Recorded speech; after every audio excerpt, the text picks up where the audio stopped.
Morbius is finally out after 2 years of delays, and I cannot tell you how happy I am, because it means I will finally stop seeing the shitty trailer for it every time I go to a movie theater. I must have seen it like 200 times already.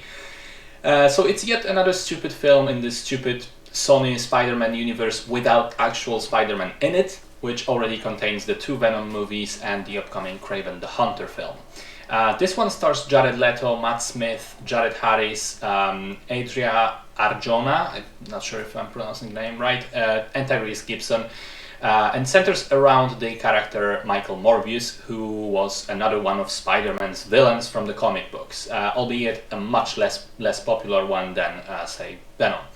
Fun fact, Morbius is essentially a vampire. He has superpowers including strength, speed, echolocation, and in this specific version, some form of short-range teleportation as well as flying. And he drinks blood as well. And yet, in the comics, he was always known as the living vampire. The reason is that in the early days of comic books, there was an institution in the US called the Comic Code Authority, which was essentially a censorship board for comics. They established rules on what could and could not be published in the mainstream comics, mainly for fear of exposing the poor, innocent children to dangerous topics. And so one of those topics were the undead, and more specifically vampires. The mainstream comic brands were not allowed to publish books about actual vampires. It's true, you can look it up. So to circumvent that, Marvel said, well, Morbius looks like a vampire, behaves like a vampire, has vampire powers, but he's actually not a vampire. And somehow that made it okay. Anyway, that was a completely irrelevant anecdote meant to distract me from actually reviewing this film. Alright then. Story follows Michael Morbius, an accomplished doctor who has spent his entire life trying to cure his own condition, which, well, we don't know what it is specifically, but it makes him weak and sickly. He can't walk without crutches, and it means he'll die early, most likely. He finally figures out how to cure it by splicing human DNA with bat DNA. And in the process, he becomes this vampiric creature. So he's trying to figure out what exactly he's capable of now, while at the same time trying to resist the overpowering urge to consume human blood. Because he's a good guy, of course, so he doesn't want to murder anybody. And he's romancing his doctor girlfriend. Problems begin when his childhood friend with a similar condition, played by Matt Smith, steals the formula and also becomes a vampire, only much more evil. You can predict exactly what happens from there. Essentially, the movie is a repeat of Venom, pretty much beat by beat. Anti-hero struggling with his powers and their nature, completely unnecessary romance subplot. Villain that is functionally exactly the same as the hero, and a third act which is a totally incomprehensible CGI fight in the dark, with the occasional slow motion shot. Which is very disappointing because Venom already felt derivative and repetitive of the early superhero movies from the early 2000s, before they even started evolving into something more interesting over the years. What's worse is that Venom at least had some humor, and Tom Hardy was doing his best to save the film. Here we have almost no levity, and instead we get Jared Leto, who, well, isn't the most likable guy. Now, here's the surprise for me. A lot of people seem to crucify the movie before it even came out, and Leto as well. And he's actually not that awful in it. And the film itself isn't as terrible as the internet has painted it to be.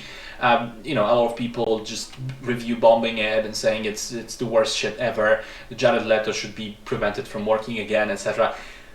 I think it's not that Morbius is awful through and through. It isn't. It's just that it's aggressively mediocre and kind of boring at the same time. I would even go as far as to say it starts fairly interesting. Leto is okay. Michael is not that badly written. The film sets up a pretty compelling internal conflict where he needs blood to stay alive, but he doesn't want to hurt people. And he's sort of on the clock as well because the condition is getting worse. But then it ends up just blatantly not resolving that conflict in the end at all. That whole plot point is just dropped in the finale.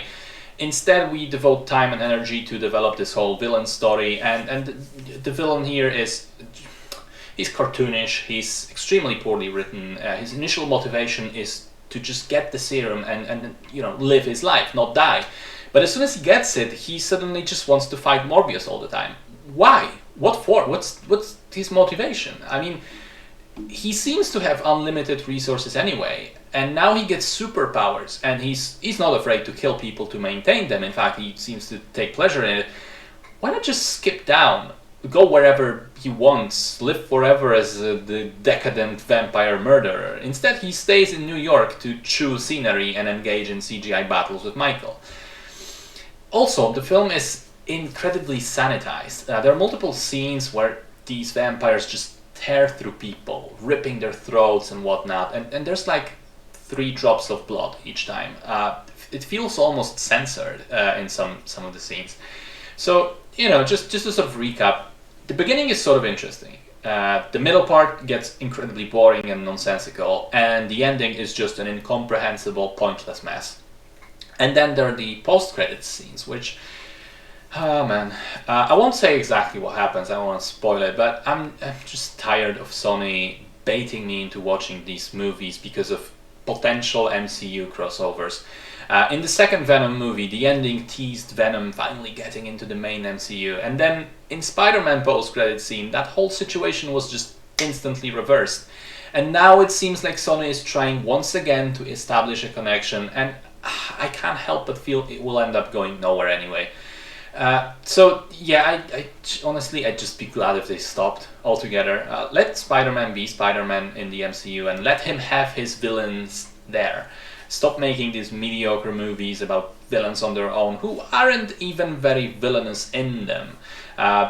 These movies kind of suck, and there's no point to them other than baiting superhero fans to spend their money, which I advise against.